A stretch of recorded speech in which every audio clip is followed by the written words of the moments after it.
Hello friends, आप सभी का बहुत बहुत स्वागत करता हूं आपका अपना YouTube channel learn with Kewat sir में।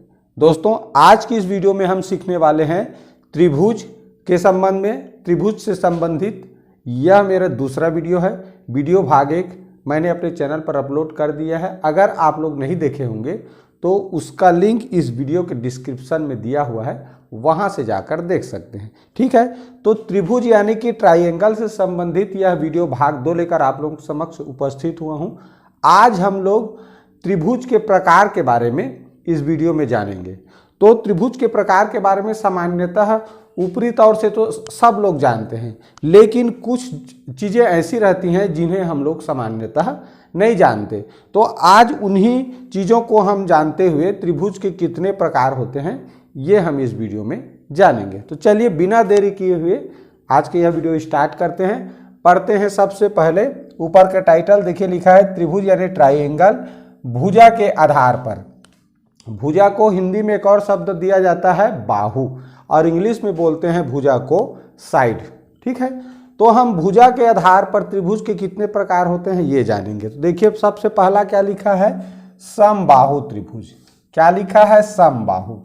समबाहु को इंग्लिश में बोलते हैं इक्विलैटरल या इक्विलेटरल। ठीक, तो समबाहु त्रिभुज का ये इंग्लिश नेम है। और समबाहु जैसा कि हिंदी में लिखा हुआ है, इसी से पता चल रहा है कि समबाहु त्रिभुज कैसा होता होगा। देखो, समबाहु शब्द दो शब्दों से मिलकर बना है, सम और बाहु। तो सम माने क्या होता है, समान, बराबर। ठीक है, अब बाहु माने क्या होता है मैं बताया ही हूं, भुजा, इंग्लिश में बोलते हैं साइड्स। ठीक, तो जिसमें तीनों भुजाएं, त्रिभुज में कुल 3 भुजा होते हैं, तो जिसमें ये तीनों भुजाएं समान हो, एक बराबर माप की हो। क्या हो, ऐसा त्रिभुज जिसकी तीनों भुजाएं समान हो, सम हो, यानी एक बराबर माप की हो। इसको अगर हम स्केल से मापें तो तीनों का माप समान होना चाहिए, तब हम इसको समबाहु त्रिभुज कहेंगे। और समबाहु त्रिभुज की एक मुख्य विशेषता क्या है कि समबाहु त्रिभुज में जो 3 कोण होते हैं वो हमेशा 60-60 अंश का ही होता है। ये मुख्य याद रखने योग्य बात है। ठीक है, यहां तक सबको याद रहता है कि समबाहु त्रिभुज में तीनों भुजाओं का माप समान होता है, बराबर होता है। ठीक, लेकिन ये तथ्य, यह जानकारी, इसमें कई स्पेशल जानकारी है कि समबाहु त्रिभुज में हमेशा जो 3 कोण होते हैं, त्रिभुज में 3 कोण होते हैं, तो तीनों कोण हमेशा 60-60 अंश का ही होगा। उससे कम या ज्यादा कभी हो ही नहीं सकता। कब, जब त्रिभुज समबाहु त्रिभुज हो तब की स्थिति में। ठीक है, इतना समझ में आ गया। दूसरा चीज और जान लें, ये समबाहु त्रिभुज को नियमित बहुभुज भी कहा जाता है। ये बहुभुज क्या होता है भाई, तो 2 भुजाओं से अधिक, यानी त्रिभुज 3 भुजाओं से, 4 भुजाओं से, 5, 6, 7, इस तरह 2 भुजाओं से अधिक भुजाओं से मिलने वाला जो आकृति है वो कहलाता है बहुभुज। जैसे त्रिभुज बहुभुज है, चतुर्भुज बहुभुज है, पंचभुज बना दें ऐसे करके, तो ये भी बहुभुज है। 6 भुजाओं से बनने वाली जो आकृति है वो षटभुज, 7 भुजाओं से सप्तभुज, 8 भुजाओं से अष्टभुज।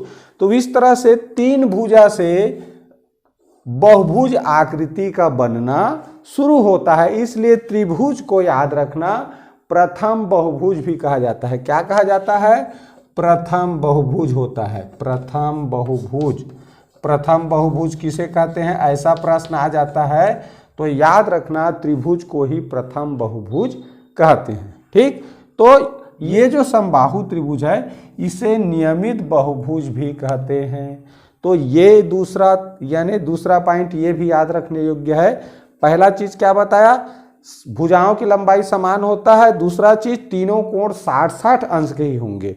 तीसरा याद रखने योग्य बात कि समबाहु त्रिभुज को ही नियमित बहुभुज भी कहते हैं। नियमित क्यों कह रहे हैं, नियमित क्यों कह रहे हैं, क्योंकि देखिए इसका हर चीज एक बराबर है, भुजा भी समान है, तीनों कोण भी आपस में समान है, इसीलिए नियमित बहुभुज कहते हैं। क्लियर हो गया समबाहु त्रिभुज। अब देखते हैं यह दूसरा नंबर का त्रिभुज, क्या नाम है? समद्विबाहु। नाम से ही पता चल रहा है सम है, लेकिन कितना बाहु है? तो द्वि माने दो, तो जिसकी दो भुजाएं समान हो। देखो इस तरह ये समद्विबाहु का चित्र है। इसका चित्र जब बना रहेगा तो जो दो भुजाएं आपस में समान रहेंगी उसमें इस तरह बराबर चिन्ह भुजा को काटा हुआ इस तरह बना रहता है। ठीक है, तो ये दोनों भुजा समान है तो दोनों में बराबर का चिन्ह ऐसे भुजा को काटते हुए बनाए रहते हैं। ये भुजा, तीसरा जो भुजा है उसका माप इन दोनों भुजाओं से अलग है। तो देखो समद्विबाहु त्रिभुज को इंग्लिश में बोलते हैं आइसोसेलेस। क्या बोलते हैं? Isosceles triangle. ठीक है, जिसकी दो भुजाएं बराबर हों तथा बराबर भुजाओं के सम्मुख कोण हमेशा बराबर होते हैं। दो पॉइंट जिसको हमेशा याद रखना है। पहला क्या चीज बताया कि दो भुजा समान होते हैं और ये दोनों भुजाओं के जो सम्मुख कोण है, यानी इस भुजा का सम्मुख कोण ये हुआ और इस भुजा का सम्मुख कोण ये हुआ, तो ये कोण भी आपस में बराबर होंगे। दो भुजाएं समान हैं, उन भुजाओं के सम्मुख कोण, तो इसका सम्मुख ये है, इसका सम्मुख ये है, तो ये दोनों कोण हमेशा क्या होंगे? बराबर होंगे। दूसरा पहचान का तरीका, जो विषम भुजा है, यानी कि ये दोनों तो समान है, ये इसका माप अलग है, तो ये जो समान भुजा विषम भुजा के साथ जो कोण बनाते हैं, यही दोनों कोण ही आपस में समान होते हैं। और ये समान भुजा आपस में जो कोण निर्मित कर रहे हैं, बना रहे हैं, वो भुजा कभी भी इन दोनों के बराबर नहीं रहता। ठीक है, तो याद रखना है समद्विबाहु त्रिभुज में दो भुजा समान होते हैं और समान भुजाओं के सम्मुख कोण हमेशा समान होते हैं। तो दो कोण इसमें समान होना फिक्स है। कब? जब दो भुजा समान होंगे तब।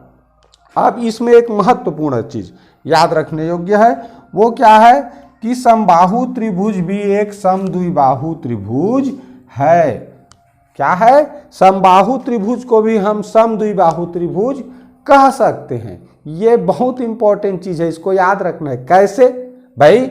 समद्विबाहु त्रिभुज का परिभाषा क्या कहता है कि ऐसा त्रिभुज जिसकी कम से कम दो भुजाएं आपस में समान होना चाहिए, तो वो समद्विबाहु त्रिभुज है।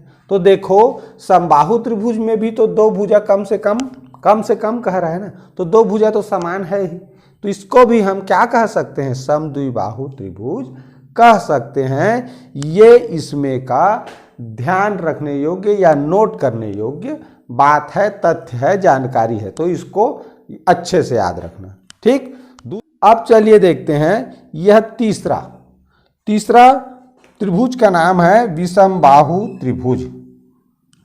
तीसरे प्रकार की त्रिभुज का नाम है विषमबाहु त्रिभुज। इंग्लिश में इसको बोलते हैं स्केलिन ट्रायंगल।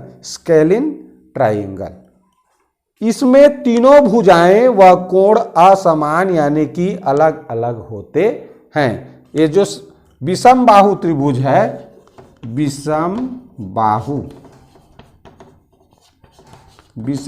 त्रिभुज, इसमें क्या होता है? देखो तीनों भुजा का माप अलग अलग होता है, नाम से ही पता चल रहा है। विषम माने होता है अलग अलग होना, विषमता होना, विभिन्नता होना। ठीक है, तो जिसमें विषम या और बाहु यानी कि जिसकी भुजाएं, तीनों भुजाएं अलग अलग माप की हो, तो अलग अलग भुजा का माप होगा, तो ये जो अंदर में बनने वाले अंतः कोण है, अंतः कोण माने अंदर बनने वाले कोण को अंतः कोण कहते हैं, तो अंदर बनने वाले जो तीन अंतः कोण है, इनका भी माप अलग अलग होता है। तो इसमें सभी में विषमता है। भुजा में तो विषमता है ही, इसके कोण में भी विषमता होता है। इस चीज को ध्यान रखना, इस चीज को हमेशा याद रखना। ठीक है, क्या चीज कह रहा है कि विषम बाहु जो त्रिभुज है उसके तीनों भुजाओं का माप अलग अलग तो होता ही है, उसके अंदर के तीनों कोण का माप भी अलग अलग होता है, कभी भी एक जैसा नहीं हो सकता। ठीक, तो ये हो गया हमारा विषम बाहु त्रिभुज। यहाँ एक चीज और बता दूं, कोई भी त्रिभुज हो, ये जो अंदर में तीन अंतः कोण बनते हैं त्रिभुज के, इनके कोणों का योगफल, तीनों कोणों का योगफल, तीनों कोणों का योगफल हमेशा 180 अंश होता है। क्या होता है? कभी भी त्रिभुज के, चाहे आप किसी भी प्रकार का त्रिभुज बना लो, ठीक है, समबाहु बना लो, समद्विबाहु, विषम बाहु, किसी भी प्रकार का त्रिभुज बना लो, उसके अंदर के अंतः तीनों कोणों को माप करके अगर योगफल करोगे, जोड़ोगे, तो वो हमेशा उनका योगफल 180 अंश ही आता है। तो ये याद रखने योग्य बात है। चलिए अब जानते हैं कोण के आधार पर त्रिभुज के प्रकार। चलिए अब देखते हैं कोण के आधार पे त्रिभुज के प्रकार। देखिए सबसे पहला है समकोण। समकोण त्रिभुज को इंग्लिश में बोला जाता है राइट एंगल्ड ट्राइएंगल। समकोण त्रिभुज को इंग्लिश में क्या बोला जाता है? Right angled triangle. तो समकोण त्रिभुज किसे कहते हैं? देखिए ऐसा त्रिभुज जिसमें एक आंतरिक कोण 90 अंश यानी कि समकोण हो। 90 अंश के कोण को ही क्या बोला जाता है? समकोण बोला जाता है। ठीक है, तो एक आंतरिक कोण, जैसे मान लो मैं यहां पर एक त्रिभुज बनाता हूं इस तरह, तो देखिए ये क्या है? 90 अंश का है। ये कौन कितना है? 90 अंश का है। तो इस तरह ऐसा त्रिभुज जिसमें एक कोण, ध्यान रखना, एक ही कोण 90 अंश का होना चाहिए और एक से अधिक कोण कभी भी किसी भी त्रिभुज में 90 अंश का नहीं हो सकता, केवल एक ही कोण 90 अंश का हो सकता है। अब क्यों हो सकता है? क्योंकि भाई त्रिभुज के तीनों कोणों का योग कितना होता है? 180 अंश, मैंने अभी बताया। तो जब एक 90 होगा तो 180 में 90 घटा देंगे तो हमारे पास कितना बचा? 90 ही। अब इस 90 अंश को ही इन दोनों कोणों में विभक्त करना है, बांटना है। तो स्वाभाविक सी बात है किसी भी त्रिभुज में एक कोण से अधिक कोण 90 अंश का यानी कि समकोण नहीं हो सकता। ये बात दिमाग में नोट कर लो, ठीक है। तो ये है समकोण त्रिभुज की परिभाषा कि ऐसा त्रिभुज जिसके एक आंतरिक कोण माने अंदर बन रहे हैं एक कोण, अब आंतरिक कोण कह रहे हैं माने बाहरी कोण भी होता होगा, तो बाद में बताएंगे, ठीक है। तो ये देखें, तो एक ऐसा त्रिभुज जिसका एक आंतरिक कोण 90 अंश का हो और शेष जो दो कोण बचे वो हमेशा न्यून कोण ही होंगे, ये चीज भी याद रखना, ठीक है। तो यही त्रिभुज कहलाता है समकोण त्रिभुज। अब देखिए समकोण त्रिभुज को आयताकार त्रिभुज भी कहते हैं, ये नोट करने योग्य बात है। समकोण त्रिभुज को और क्या त्रिभुज कहते हैं? आयताकार त्रिभुज कहते हैं। तो आयताकार त्रिभुज क्यों कहते हैं जी? देखो ये आयत का एक चित्र है। आयत किसे कहते हैं? ऐसा चतुर्भुज जिसकी आमने सामने की भुजाएं बराबर हो और चारों कोण 90-90 अंश का हो, तब हम उसे कहते हैं आयत। तो ये आयताकार है।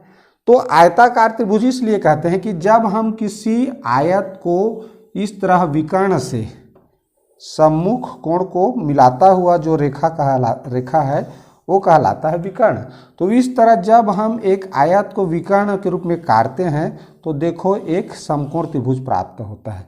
ये भी एक समकोण त्रिभुज है और ये भी एक समकोण त्रिभुज है, ठीक। यहाँ पर देखो समकोण बन रहा है। तो आयत को विकर्ण के रूप में, विकर्ण वाली रेखा पर जब काटते हैं तो हमें दो समकोण त्रिभुज प्राप्त होते हैं। इसीलिए समकोण त्रिभुज को आयताकार त्रिभुज भी कहते हैं। समझ आ गया आयताकार त्रिभुज क्यों कहते हैं?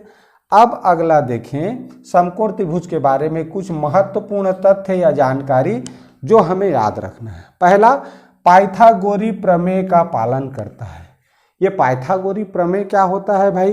तो देखो किसी भी समकोण त्रिभुज का ये जो भुजा है, जो सबसे बड़ी भुजा है, इस भुजा को कहा जाता है कर्ण। समकोण त्रिभुज में हर भुजा का एक नाम होता है। तो ये भुजा जो सबसे बड़ी भुजा होता है, जो कि ये समकोण बनाने वाली कोण के सम्मुख होता है, ठीक देखो सामने, समकोण के ठीक सामने वाली भुजा सबसे बड़ा होता है, इसको कर्ण कहते हैं। ये जो खड़ी भुजा है, ठीक है, इसको बोला जाता है लंब। क्या बोला जाता है? लंब। और जिसके सहारे ये टिका हुआ है, ठीक है, तो ये है आधार। तो इन तीनों में एक संबंध होता है। वो संबंध क्या होता है?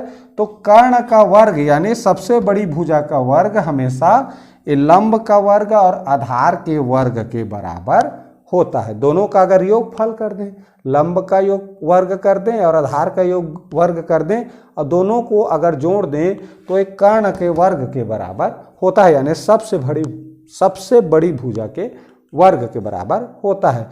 तो यही कहलाता है पाइथागोरीय प्रमेय। और इस प्रमेय का क्या करता है? ये समकोण त्रिभुज पालन करता है और अन्य कोई भी त्रिभुज पालन नहीं करता। पहली बात हो गया, ठीक। तो समकोण त्रिभुज से संबंधित ये महत्वपूर्ण जानकारी।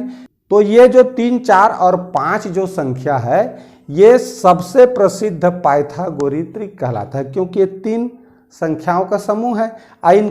ये इसलिए भी प्रसिद्ध है क्योंकि देखो तीनों क्रमागत प्राकृत संख्या है। 3 के बाद 4, 4 के बाद 5 आता है। अब इनका वर्ग देखो 3 तिया 9, 4 चौक 16 और जोड़े तो 5, 5 पछे 25 आ रहा है। ये सबसे प्रसिद्ध पाइथागोरीय त्रिक कहलाता है, ठीक। तो ये भी आप लोग याद रख सकते हो। तो समकोण त्रिभुज के बारे में क्या क्या जाने? तो समकोण त्रिभुज पाइथागोरीय प्रमेय का या जिसे पाइथागोरस प्रमेय भी कहते हैं का पालन करता है। पाइथागोरस प्रमेय क्या है? कर्ण का वर्ग बराबर लंब का वर्ग धन आधार का वर्ग। कर्ण क्या होता है? समकोण त्रिभुज का सबसे बड़ी भुजा को कर्ण बोलते हैं, जो कि समकोण बनाने वाली कोण के ठीक सम्मुख का भुजा होता है, ठीक। और समकोण कहाँ बनता है? तो समकोण लंब और आधार जिस स्थान पर मिलते हैं उसी स्थान पर हमेशा समकोण बनते हैं, ठीक। और दूसरा चीज जाने समकोण त्रिभुज से ही संबंधित समद्विबाहु समकोण त्रिभुज। अगर मान लो ये जो समकोण त्रिभुज है समद्विबाहु है, यानी कि ये लंब वाला भुजा और ये आधार वाला भुजा बराबर है, उस कंडीशन में जो दो कोण हैं ये दोनों कोण हमेशा 45-45 अंश का ही बनेगा, क्योंकि ये 90 है तो 90 बचा वो दोनों में बराबर बढ़ जाता है। क्यों? क्योंकि समद्विबाहु का एक विशेषता भी है, मैं बताया समद्विबाहु त्रिभुज में क्या कि दो समान भुजा हो तो ये जिसके साथ ये विषम भुजा के साथ जो जुड़ते हैं वहां पर हमेशा समान कोण बनाते हैं। ये दो भुजा समान हो तो दो कोण भी समान होते हैं, ठीक है। ये दोनों भुजा के सामने वाला कोण समान होता है, इसका सामने ये है, इस भुजा का सामने ये है, तो वहां पर समद्विबाहु है और वो समकोण है, त्रिभुज है, तो वहां दो कोण हमेशा 45-45 अंश के होते हैं। चलिए जानते हैं तीसरा न्यून कोण त्रिभुज। तो न्यून कोण त्रिभुज को इंग्लिश में क्या बोलते हैं? Acute triangle. क्या बोलते हैं? Acute triangle. इसमें क्या होता है? तीनों कोण 90 अंश से कम होते हैं, यानी कि तीनों कोण, यहां देखो ये तीनों कोण, किसी भी कोई भी कोण इस चित्र में देखो कोई भी कोण 90 अंश से अधिक नहीं है। तो जब तीनों कोण न्यून कोण हो यानी 90 अंश से कम हो तब हम उसे न्यून कोण त्रिभुज यानी कि एक्यूट ट्राइंगल कहेंगे। इसकी शर्त क्या है? देखो ध्यान रखने वाली बात को ध्यान दो। त्रिभुज की सबसे लंबी भुजा अगर सी को मान लें, देखो चित्र में दिख रहा है सी सबसे लंबा भुजा है हो, तो सी का वर्ग से हमेशा बड़ा होगा ए का वर्ग धन बी का वर्ग। ए बी क्या है? शेष अन्य भुजा। देखो यहाँ एक न्यून कोण त्रिभुज है हमारे पास। ये जो देखो सी वाला भुजा है सबसे बड़ा है, माप भी यहाँ लिख दिए हैं। मान लीजिए 6 सेंटीमीटर है और ये 4 सेंटीमीटर है और ये 5 सेंटीमीटर है।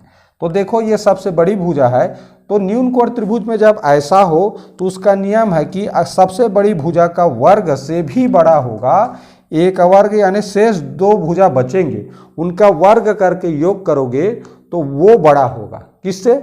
ये जो सबसे बड़ी भुजा है उसका जो वर्ग है वो। उदाहरण के रूप में जैसे सी के जगह में 6 लेते हैं, ए की जगह में 5, बी की जगह में 4, तो देखो 6 का वर्ग करोगे 36 आएगा, 5 का वर्ग करोगे 25 और 4 का वर्ग करोगे 16, तो इसको जोड़ोगे तो ज़्यादा ही आएगा। 6 5 11 2 3 1 4 41 आ रहा है, ये 36 आया, तो ये बड़ा हुआ ना।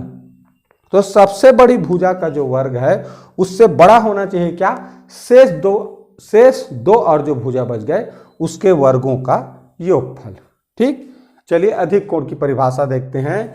देखिए अधिक कोण त्रिभुज में जिसे ऑप्टस ट्राइंगल कहते हैं, इसमें एक आंतरिक कोण 90 अंश से अधिक होता है। देखो एक आंतरिक कोण, ये देखिए ये 90 अंश से अधिक है, मान लो ये 110 अंश है, ठीक है। तो एक कोण 90 अंश से अधिक होगा और बाकी जो 2 कोण बचे वो न्यून कोण होते हैं। ठीक, स्वाभाविक सी बात है भाई, कुल 180 अंश का होना है तो 110 घटा देंगे तो बचेगा, वो तो 2 भागों में बांटना है तो 90 अंश से कम ही मिलेगा। तो इस तरह आसानी से समझ सकते हैं कि एक कोण अधिक कोण है तो बचे 2 शेष कोण हैं वो 90 अंश से कम यानी कि न्यून कोण होते हैं। ठीक, अब इसमें क्या शर्त है उसको देखें। यदि सी भुजा सबसे बड़ी भुजा हो तो ए व बी शेष अन्य 2 भुजा हो तो ए का वर्ग धन बी का वर्ग से बड़ा होगा हमेशा सी का वर्ग। देखिए इसका उल्टा है, यहां ए का वर्ग और बी का वर्ग यानी शेष 2 भुजा का वर्गों का योगफल बड़ा होता है सबसे बड़ी भुजा के वर्ग के, जबकि इसमें उल्टा है, यहां पर ए का वर्ग धन बी का वर्ग से भी बड़ा होगा सी का वर्ग।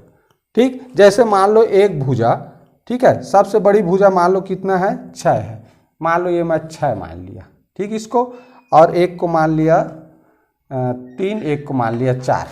तो देखो 4 का वर्ग करेंगे 16 आएगा, 3 का वर्ग करेंगे 9 आएगा और 6 का वर्ग करेंगे 36। इस तरह 16 9 का जोड़ा 25 आया और इसका 36। तो देखो बड़ा संख्या यानी बड़ी भुजा का वर्ग और ये शेष जो 2 भुजा है उसके वर्गों का योगफल छोटा होना चाहिए, ये बड़ा होना चाहिए, ये चीज ध्यान रखना है। ठीक, और देखने से भी पता चलता है, देखो जब हम अधिक कोण त्रिभुज बनाते हैं तो यहाँ पर ये फैला रहता है इस तरह, ऐसे भी हो सकता है ये है ना। तो ये भुजा जो सबसे बड़ी भुजा है इसका जो वर्ग है वो शेष अन्य जो 2 भुजाओं के वर्गों के योगफल से भी हमेशा बड़ा होना चाहिए, जब ये अधिक कोण त्रिभुज का नियम व शर्त है। ठीक, और इसमें न्यून कोण त्रिभुज का जो सबसे बड़ा भुजा है वो छोटा होना चाहिए किससे, शेष 2 अन्य भुजा के वर्गों के योगफल के।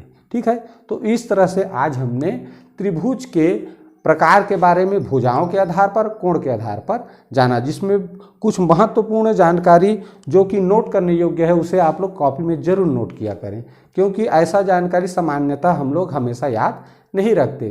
तो इन चीज़ों को याद रखेंगे तो कंपटीशन एग्जाम में इससे संबंधित जो प्रश्न आएंगे उसको आसानी से हल कर सकते हैं। ठीक है, तो आज का यह त्रिभुज से संबंधित जानकारी भरा वीडियो आप लोगों को कैसा लगा प्लीज़ कमेंट करके ज़रूर बताइए और दोस्तों में शेयर करना मत भूलिए। यह कंपटीशन एग्जाम के दृष्टिकोण से बहुत ही महत्वपूर्ण जानकारी है, इसका नोट हमेशा तैयार रखिए। ठीक है, तो पूरा वीडियो देखें, इसके लिए बहुत बहुत धन्यवाद।